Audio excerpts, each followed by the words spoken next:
자신의 신앙 삶을 통해 전문성과 영성을 겸비한 크리스천의 삶을 많은 청년에게 전하는 주명수 목사. 사실 그는 치열한 삶의 현장을 살아가는 성도들의 신앙 고민을 함께 나누는 목사이자 우리 사회 정의를 위해 일하는 변호사입니다. 그는 어린 시절 남들보다 뛰어나지 못해서 학교도 늦게 입학하고 국가시험 합격도 늦었습니다. 하나님도 장성에서 만났는데요. 사법연수생 시절 주님을 뜨겁게 만나고 세상의 죄악을 다루는 자신의 일 속에서도 동행하시는 하나님을 체험하게 됐습니다. 또 법조인으로 살아가면서 복음을 전하는 일이 가장 가치 있는 일임을 깨닫고 결국 목회자의 길을 걷게 됐는데요. 내가 있는 자리가 어디든지 그 자리가 주님이 보내신 사명지로 여기며 살아가는 주명수 목사의 이야기를 전합니다. 시골도 어느 정도 시골에서 자랐냐면은 그 당시에 이제 완행열차를 타면은 서울에서 기차를 타고 12시간 갑니다. 12시간? 예. 그 기차에서 내려서 그걸로 끝나는 게 아니고 버스를 타고 비포장도로로 3시간 반을 달립니다. 예. 거기서 내려서 배를 타고 또 건너가야 돼요. 아니, 대한민국에 그런 데가 있나요? 그 배에 내려서 걸어서 1시간 반을 산을 2개, 3개를 넘어야지 제가 태어나고 자란 고향에 도착할 수가 있는데 그런 곳에서 제가 자랐기 때문에 다들 어렵잖아요. 몇 남매셨어요? 저는 이제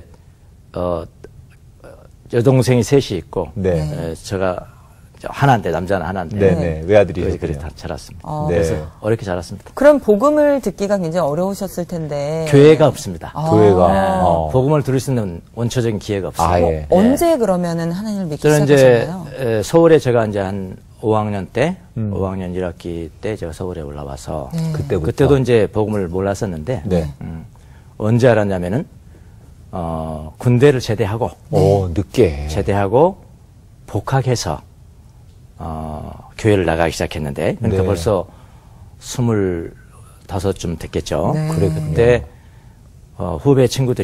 후배들이 저한테 와가지고 하루는 이렇게 이야기를 해요. 그땐 저는 이제 사법시험 준비할 때 선배님 이번 주에 교회 우리하고 함께 안 나가시겠어요? 그래서 제가 아주 쉽게 대답을 했습니다. 그래 그러자 그랬어요. 제 별명이 이제 촌놈인데요. 촌놈이잖아요. 아까 그랬으니까. 촌놈의 특징이 있습니다. 대답을 쉽게 한다는 거. 그게 촌놈이. 촌놈들은 사회에서 꼭 손해봐요. 대답 쉽게 하면 손해보잖아요. 너무 착해서 그런가요? 착해도 그런 것도 있지만 하여튼 대답을 쉽게 하면 손해를 봅니다.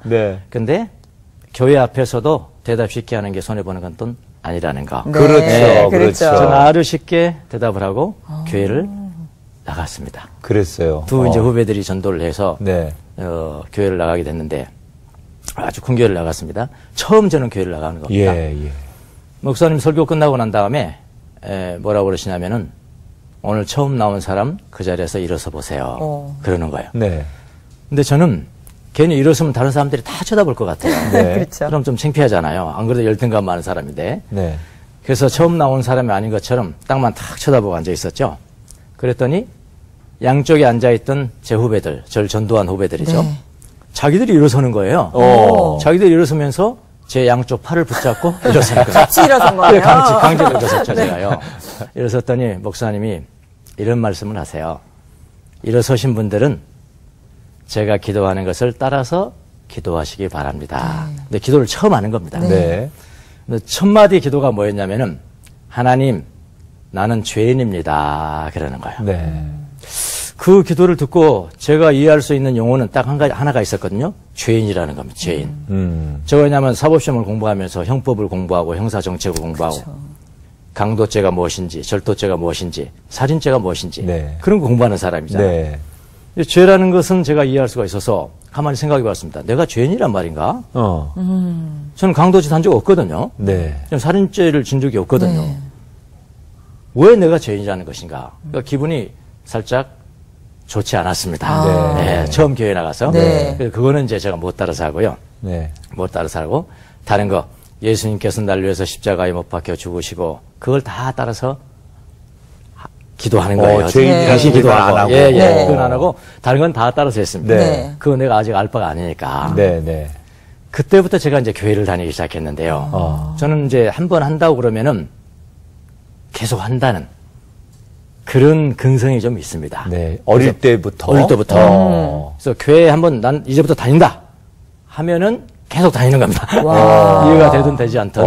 그래서 그때부터 제가 교회를 다니기 시작했습니다. 그랬군요. 그리고 뭐 예수님을 진정으로 제가 만난 것은 그 이후로부터 뭐 한 1년 반, 2년쯤 이후에 네. 됐겠지만 그럼에도 불구하고 저는 교회는 그때부터 빠지지 않고 다니기 시작했어요. 그랬어요. 그러면 그렇게 마음으로 하나님을 받아들일 수 그 있었던 이후죠. 예. 계기가 있었습니다. 있으셨잖아요.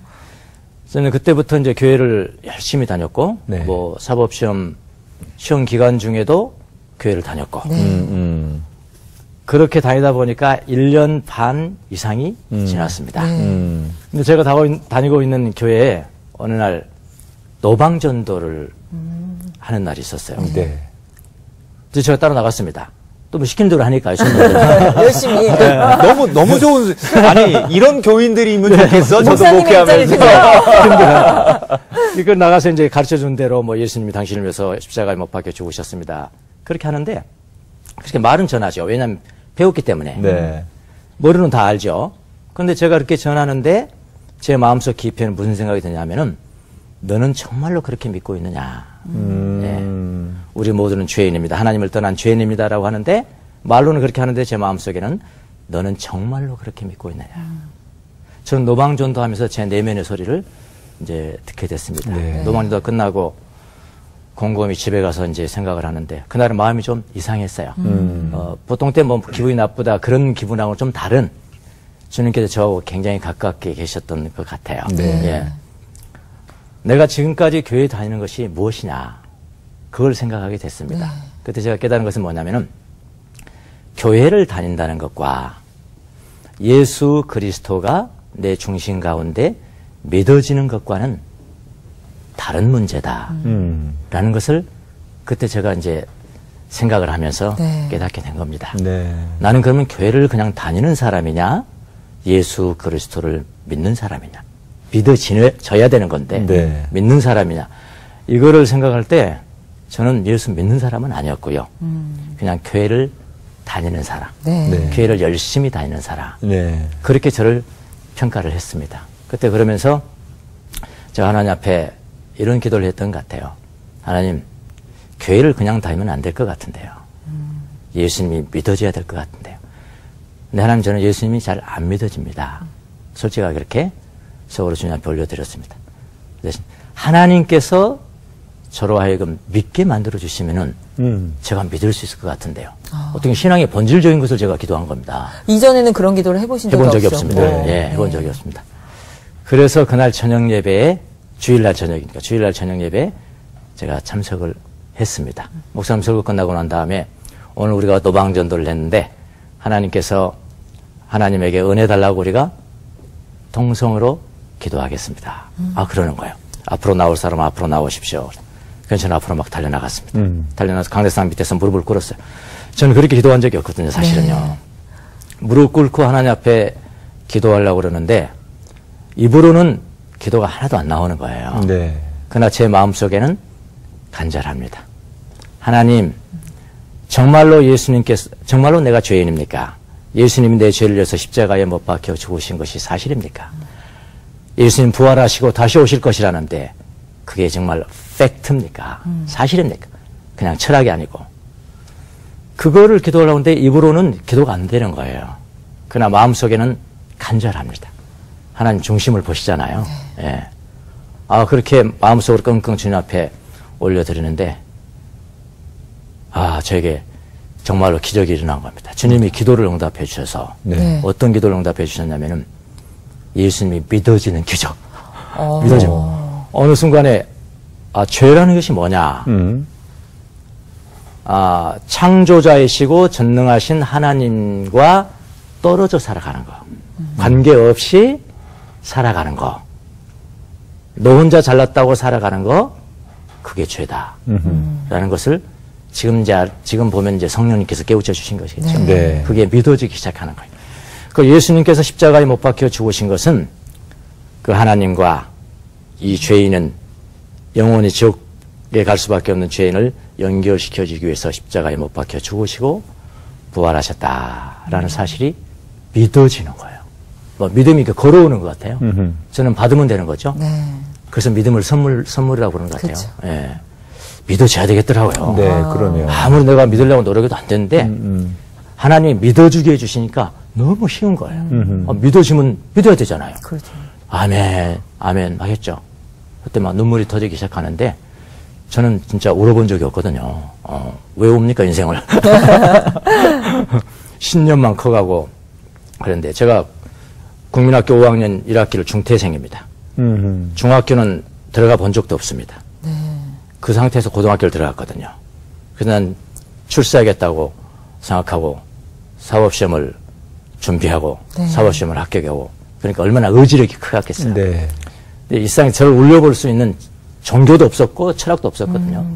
뭐 교회 다니면서 물어본 적은 없거든요. 그런데 그날 우리 성령님께서 제 마음을 이렇게 만져주시니까 눈물이 나는 거예요. 눈물이 중요한 것이 아니라 믿어졌다는 겁니다. 예수님이 믿어지는 거예요. 내가 죄인인 것과 예수님이 내 죄 때문에 십자가에 못 박혀 죽으신 것과 부활하신 것이 믿어지고 천국이 믿어지고 네. 저도 부활할 것이 믿어지고 네. 저는 이거보다 더 큰 축복을 앞으로도 영원히 받을 수는 없어요. 선물이죠, 정말. 선물. 엄청난 선물. 그래서 제가 그때 제 인생의 터닝 포인트가 그때가 몇 그러네요. 살이셨어요? 그때가 이제 제가 사법연수원 다닐 때니까 사법연수가 27살인가 그랬답니다. 네. 정말 좀 한참. 늦었죠 사실은요. 어, 어떻게 보면 늦었는데 하나님 저를 불쌍히 여기셨어요. 그것도 사법고시를 합격하고. 합격하고 나서 예, 정말 내가 이제 법조인이 될 수 있는 맞습니다. 길을 다 마련해 상태에서 그랬으니 네. 더 큰 은혜죠. 네, 맞습니다. 저 그리고 정말 이게 내가 믿으려고 열심을 다해 노력하는 것보다 정말 네. 믿어지게 해달라는 그 간절한 기도 한마디가 그러게요. 중요하겠구나라는 네, 생각이 네, 또 드네요. 네. 그렇게 이제 믿어지니까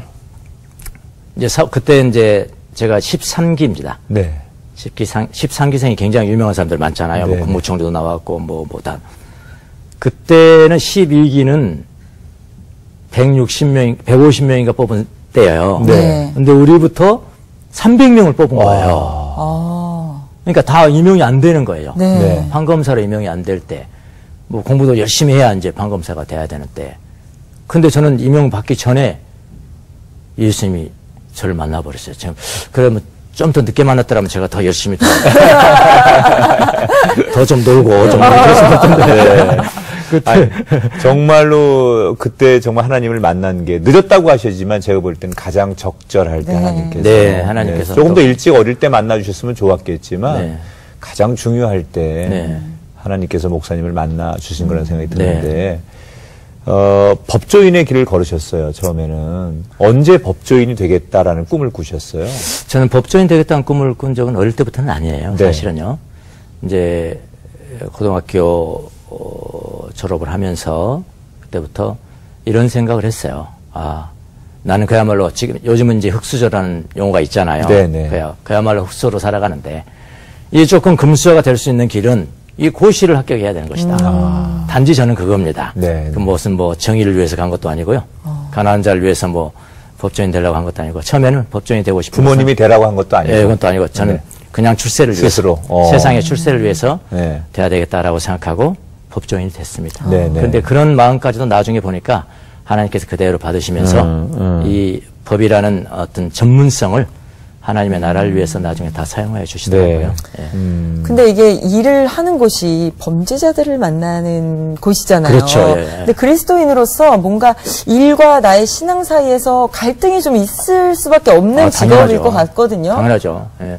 저는 우선 처음에 시골로 검사로 발령을 받았습니다. 네. 그때는 이제 아까 제가 회심한 이후에 네. 이후입니다. 검사가 돼서 좋긴 한데 검사실이라는 게 완전히 돗대기 시장 같잖아요. 하루에 평균 두세 번씩을 싸움하고 근데 왜 이렇게 거짓말하냐 뭐 이렇게 싸움하고 그러다 보니까 야 여기 하나님 계실까? 여기 예수님이 계실까? 그런 의문을 가졌어요. 네. 그리고 교회 가면 너무 재밌는 겁니다. 봉사도 재밌고 말씀 듣는 거 재밌고 근데 교회만 끝나면은 가기가 싫어요 집에. 또 집에 가면 내일 이제 월요일이 되고 그러니까 항상 어떤 마음으로 갔냐면은 교회 예배당 문을 열고 나가면서 한번 다시 쳐다본다 십자가를. 네. 그리고 인사를 굽어가면서 예수님 다음 주에 뵙겠습니다. 안녕히 계세요. 다음 주에 뵙겠습니다. 이런 식의 마음으로 신앙생활을 해왔습니다. 네. 그러니까 교회당 삶은 너무나 재밌고 좋은데 직장 가면 너무나 나 혼자 일하는 것처럼 오. 하나님과 나오는 관계없는 것처럼 마치 교회에만 하나님이 계신 거 교회만 같이. 하나님이 계시고 네. 사회는 하나님이 안 계신 것처럼 그렇게 살았고 또 상관이 저한테 무슨 일을 시키면은 겉으로는 예 그렇게 하겠습니다. 라고 하지만 속으로는 어떤 마음이 생기냐. 야 너가 나한테 상관이라고 이래라 저래라 하는데 당신 예수님 앞에 가보기만 해봐. 나는 하나님의 자녀고 당신은 마귀의 자녀잖아. 응? 나하고는 갭이 안 되는 거야. 네. 그런 마음. 네. 그러니까 단마음으로 순종도 해야 되는 거죠. 네. 근데 그게 안 되고 이 일도 하나님과는 전혀 관계없다고 생각하고 예수님 여기 안 계신다라고 생각하고 그러니까 아유. 괴로운 거는 사실은 저죠. 그래 힘들죠. 제가 괴롭고 한 달 만에 제 아내한테 와서 나 이거 검사 못 하겠어. 그 어렵게 된 검사를. 예수 믿는 사람들이 이거 하는 거 아니야. 그렇게 생각을 하면서 다녔는데 하루는 새벽 예배 기도를 하는데 하나님께 제게 말씀으로 깨우쳐 주셨어요. 예. 그 말씀이 뭐냐면은 골로새서 3장 23절의 말씀입니다. 무슨 일을 하든지 간에 네. 사람에게 하듯 하지 말고 마음을 다해서 죽게 하듯 해야 된다. 그 말씀을 제가 다 깨닫게, 그러니까 내게 주어진 말씀인 것을 알면은 또 다르잖아요, 이게. 네. 그냥 성경 있는 거하고. 그 말씀이 이제 쫙 오는 거예요. 아, 그렇구나.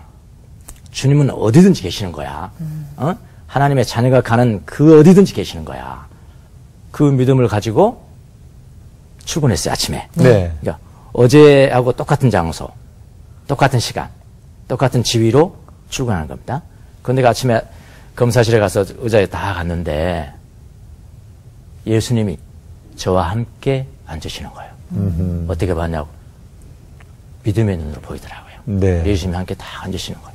아, 그때부터는 태도가 달라지는 거예요. 옛날에 나 혼자 보고 사인하고 도장 찍고 이랬는데 이건 주님이 다 같이 보시는 거야.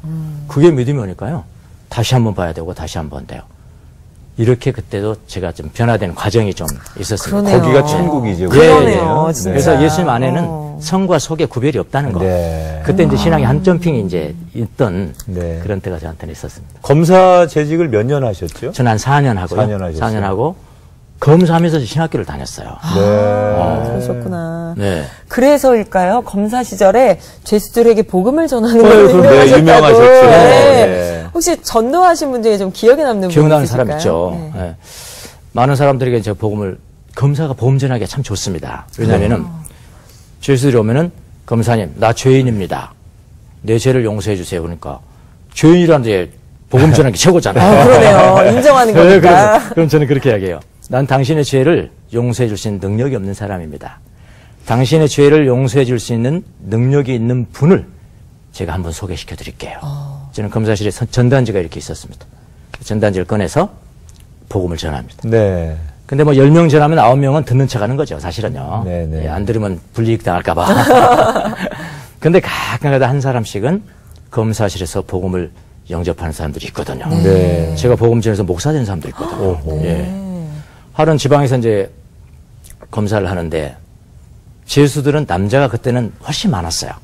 여자보다도 남자가 훨씬 많았는데 하루는 여자 죄수가 저한테 배당된 사건이 있었습니다. 네. 20몇 살 되는 처녀가 수갑을 차고 온 거예요. 전 여자 죄수를 처음 본 겁니다. 네. 또 신기하기도 하고 저 여인은 무슨 죄를 졌길래 이렇게 수갑을 차고 앉아있나. 그래서 사건 기록이 책상 위에 놓여 있거든요. 사건을 볼 때 제일 먼저 뭘 보냐면 전과 기록부터 이렇게 봐요. 전과를 봤더니요. 전과가 새까만 거예요. 어릴 때부터.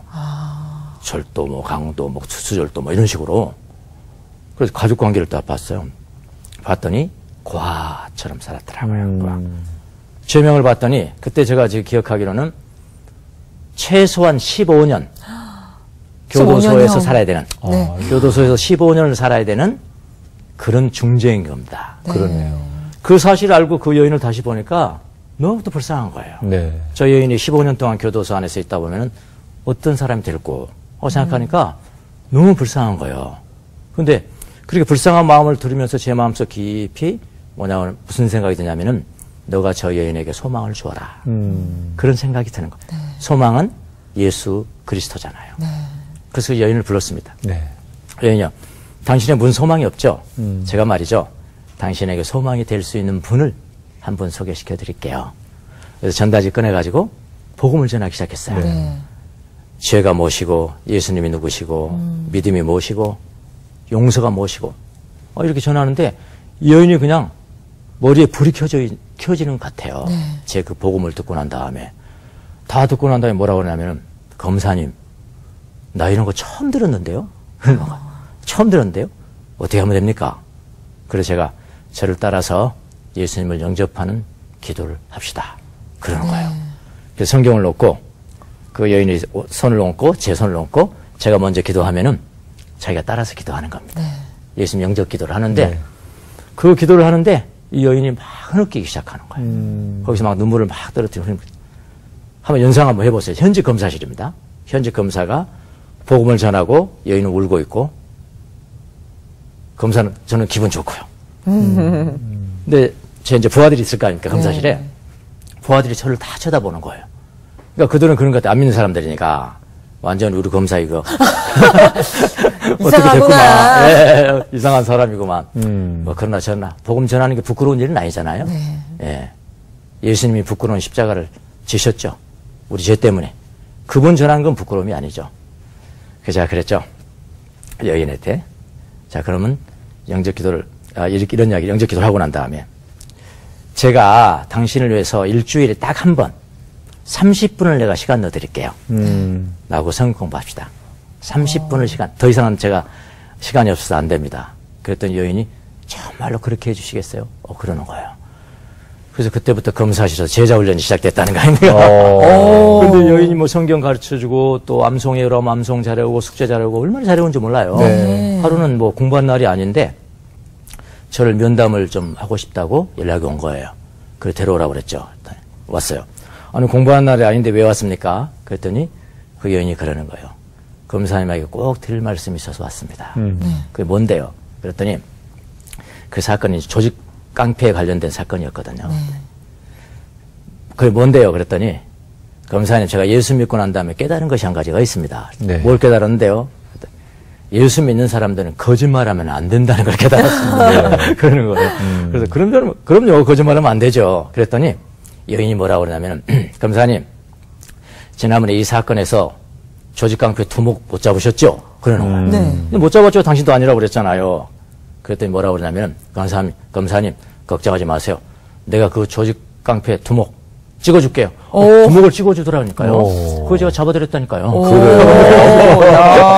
그래서 그런 이야기를 합니다. 신앙이 좋으면 수사도 잘하는 것이다. 그러네요. 그 여인은 이제 15년을 받았어요. 15년을 받아가지고 다른 교도소로 옮겨가는 그날이었는데 오전에 제가 연락을 받았거든요. 그래서 꼭 한번 보고 보내야 되겠다 싶어서 교도소 달려갔어요. 특별 면회를 하는 거죠. 단둘이 앉아있는데 이 여인이 막 눈물을 흘리는 거예요. 이제 마지막이잖아요. 그렇죠. 저도 막 눈물이 나는 거예요. 이제 눈물을 참고 이런 이야기를 했습니다. 제가요. 당신 앞으로 교도소에서 15년을 산다. 15개월이 아니다. 15년이다. 그러나 교도소 아니라도 예수 그리스도 안에 있으면은 그것이 천국이 되는 것이다. 교도소 밖에 사는 사람도 예수님 밖에 살면은 그것은 천국이 아니고 지옥일 수밖에 없다. 항상 천국이라고 믿고 생활하기를 바란다. 이제 알아듣죠, 다. 기도하고 이제 보냈거든요. 보냈더니 거기 가서 일주일에 한 번씩 저한테 이제 편지를 씁니다. 검사님, 이번 주에는 이런 좋은 일이 있습니다. 성경 어디를 읽었습니다. 어쩌고저쩌고. 그래서 이제 미국 유학을 떠나는 바람에 이제 끊어졌고요. 이제 다 나와서 이제 수방이 됐겠죠, 벌써. 꼭 한번 저를 찾아오실 것 같은데. 어딘가에. 쉽진 않겠지만, 찾아오실 것 같은데, 아직은 제가 못 만났습니다만. 찾아오면 제가 이런 이야기를 한번 하려고 합니다. 당신의 삶이 너무나 드라마틱하게 변화가 됐는데, 우리 영화 하나 한번 찍어봅시다. 영화 제목은 내가 이미 생각해 뒀습니다. 영화 제목은 검사와 여제수라는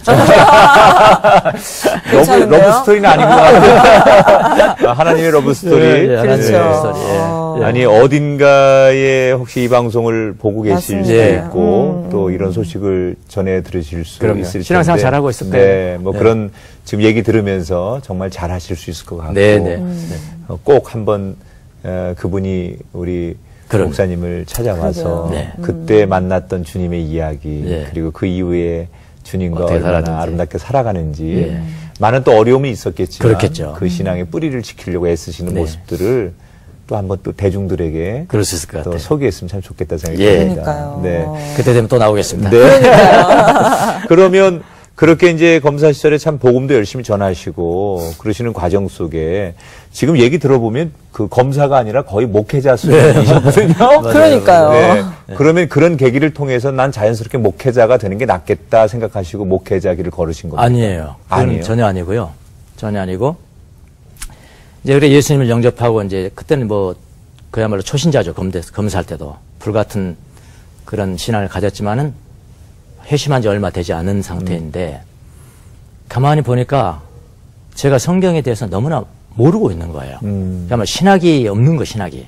늦게 믿었고 급하게 또 예수님이 저를 만나 주셨고 그리고 다른 것은 뭐 공부해서 사법시험까지 합격했다 하지만은 신앙과 신학에 대해서는 너무 어린아이인 것 같아서 제가 하나님 앞에 기도를 했습니다. 목회자 되겠다는 건 전혀 없었고요. 네네. 제가 너무 무식한 삶을 살아가는데 하나님 때가 되면은 제가 꼭 신학교 가서 좀 유식한 하나님에 대해서 좀 더 알고 싶습니다.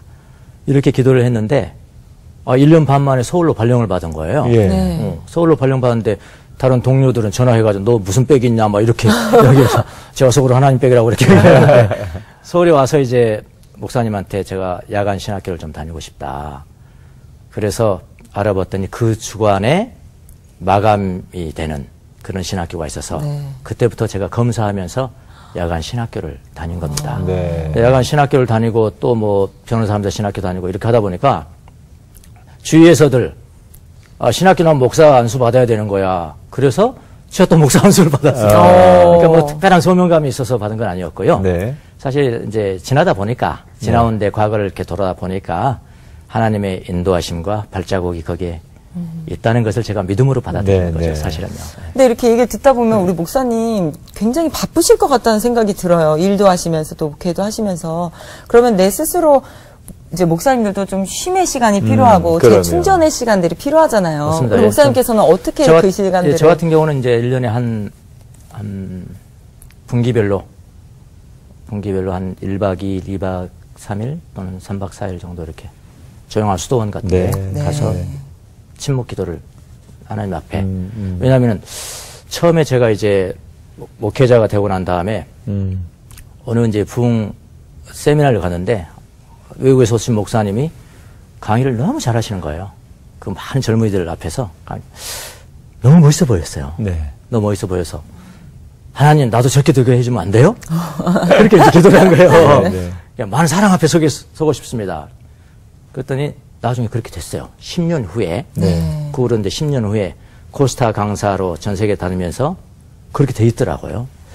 근데 그 세월이 조금 더 지나고 난 다음에 보니까 사람 앞에 많이 서는 것보다도 주님 앞에 많이 서는 것이 훨씬 더 중요하다는 것을 제가 깨닫게 되고 이제 좀 그쳐주세요. 그렇게 또 이제 기도합니다. 요즘은 이제 대중 앞에 많이 안 서는 게 참 편하고요. 그리고 이제 주님 앞에 홀로 가서 있는 것이 편합니다. 그게 충전의 시간이 아주 충전의 시간이죠. 네, 제게 아주 중요한 충전의 시간. 그때가 있는 것 같아요. 뭐 아이들이 키가 막 자랄 때가 있듯이 하나님 앞에 단계에 따라서 목회자도 어느 때는 대중들 앞에 막 세워질 때가 있고 어느 때는 좀 조용히 맞아요, 그러신 것 같아요. 주님 앞에 또 엎드리게 하는 그런 시간이 있기 때문에 그러신 것 같아요. 어느 거든지 다 소중할 텐데 코스타 얘기를 해주셨는데 우리 유학생들에게 다니시면서 많은 울림의 지표를 주고 계시는데 요즘 젊은이들 보면 다 비슷한 생각이 드시잖아요. 네, 외국에 있는 우리 유학생들이나 또 한국에 있는 젊은이들. 청년들에게 요즘 가장 그 마음을 써서 주시는 메시지가 있다면 어떤 메시지 가장 많이 주세요? 저는 그런 이야기를 하고 싶습니다. 그리스도인으로서 하나님 앞에 교회에서나 또 사회에서 직장에서 깊이 있게 좀 쓰임 받으려면은 양날을 갖춰야 된다. 그 양날개가 뭐냐면은 영성과 전문성입니다. 영성이라는 것은 하나님과의 관계이고요. 이거는 정말 포기할 수 없는 절대로 포기할 수 없는 그런 신앙이고요. 또 신앙과 동시에 왼쪽 날개를 가져야 되는데 그 날개는 뭐냐면은 전문성입니다. 전문성이라는 건 뭐냐면은 뭐 고도의 지식을 요하는 것만이 아니고요. 자기가 좋아하는 평범한 빵을 만들고 음식을 만들고 그런 것도 다 전문가죠. 전문성이죠. 이런 전문성을 가져야 영성과 전문성을 동시에 가져야 하나님 앞에 이 세상에서 깊이 있게 쓰임받을 수 있다. 그러니까 이 전문성이라는 건 뭐냐면은 하나님의 일, 하나님의 사랑, 하나님의 정의, 하나님이 관심을 갖는 일, 이런 본질적인 일들을, 그러니까 성경적인 용어나 신학적인 용어로 나타내지 아니하고 자기의 보편적 언어, 그러니까 내가 하는 일을 가지고 이게 바로 하나님의 사랑입니다. 이게 바로 하나님의 정의이고요. 이게 하나님을 관심을 갖는 일입니다. 라고 보여줄 수 있는 사람. 저는 이 사람을 크리스찬 전문가라고 보거든요. 네. 자, 이래서 영성과 전문성을 동시에 구비해서 하나님 앞에 예배당 안에서나 교회에서나 교회 밖에서나 동일하게 쓰임받을 수 있는 사람이 되어라. 네. 청년들에게 이렇게 강조를 하고 있습니다. 맞죠. 맞는 말씀입니다. 요즘 교회 그 안팎에 이제 그 이단들과의 문제 때문에 정말 많은 분들이 힘들어하시고, 네. 그렇죠. 뭐 이거를 지혜롭게 저희들이 잘 헤쳐나가야 되는데, 뭐 정말 요즘은 힘들어요. 맞아요. 이게 신앙적인 거, 신학적인 걸 넘어서 법적으로 논쟁과 맞습니다. 예. 다툼이 많아져서 네. 목사님께서 이 일에도 관심이 많으시고 네. 또 이 일에 직접 간접적으로 또 변론도 많이 해주시는데 어떻게 저희가 지혜롭게 이 문제를 신앙적으로 또 법적으로 대처하면 좋을지 네. 시청자들에게 조언을 좀 주시죠. 우선 이단을 보는 입장에는 두 표로 나누는 것 같아요. 하나는 아주 적극적으로 이거는 대처해야 된다. 라는 분들이 계시고, 한 분은 뭐하러 그걸 복잡하게 싸우려고 그러냐. 우리 신앙 지키기도 어려운데, 그렇게 보는 사람도 있는데, 사실 성경적인 입장은 이단에 대해서는 분명히 하라는 거죠. 네. 분명히 배척하고, 끊고, 회심하지 않으면 끊고, 이렇게 하라고 그래서, 전자의 사실은 입장이 저는 맞다라고 생각을 합니다. 네. 근데 왜 이단과의 싸움이 힘드냐면은, 오늘 이단을 이제 무엇이 다른 것인가, 이단이 왜 다른 복음인가를 알리려면은 발표를 해야 되잖아요. 네. 발표를 하면은 반드시 저쪽에서는 명예훼손이다, 뭐 모욕이다 하고 그렇죠. 고소를 하고 민사적으로 소송을 하고 그래서 이제 힘든 거죠, 사실은요. 그래서 어떻게 하면 이 소송에 최소한 말려들지 않을까, 또는 말려들더라도 언제든지 승소할 수 있을까를 제가 간단히 몇 가지만 말씀을 네. 드릴게요. 우리나라 대법원 판례는 뭐라고 그러냐면은 종교의 자유가 있다. 네. 종교의 자유 안에는 이단을 비판할 수 있는 자유도 포함되어 있는 겁니다. 그렇죠. 대법원에 확정된 판례입니다. 그거는요. 그래서 이단을 비판을 하되 이단의 괴수인 어떤 그 이단의 뭡니까 교주, 네. 교주의 윤리적인 부분까지도 비평할 수 있다라고 그랬습니다. 네. 근데 중요한 것은 뭐냐면은 항상 사실에 근거해야 돼요. 네, 그렇죠. 예, 팩트를 가지고 허위를 하면 안 되고요. 사실에 근거해서 비평을 하면은 그거는 나중에 법적으로 문제가 되더라도 그거는 법적으로 책임을 보호를 받을 수 보호를 받을 수가 있습니다. 네. 그래서 가장 중요한 것은 교리를 비판하든지 혹은 인격을 비판하든지 간에 그냥 사실에 근거해야 된다. 그렇죠. 너희들 이렇게 이야기하지 않았느냐? 이것은 뭐가 잘못됐다. 너희들 이걸 이렇게 말하지 않느냐? 이건 뭐가 잘못됐다. 그래서 사실에 근거하면은 괜찮습니다. 네. 예, 비판을 자유가 있다고 그랬습니다. 그래요. 목사님 앞으로도 건강하시고, 제가 볼 땐 목사님은 은퇴가 없을 것 같아요. 아, 그러니까요. 영원한 오빠. 네, 맞습니다. 네, 젊은이들에게 그런 멋있는 멘토로 건강하게 자리해 주시길 부탁드리면서 저희가 함께 기도하고 응원하겠습니다. 오늘 함께 해주셔서 고맙습니다. 고맙습니다. 감사합니다.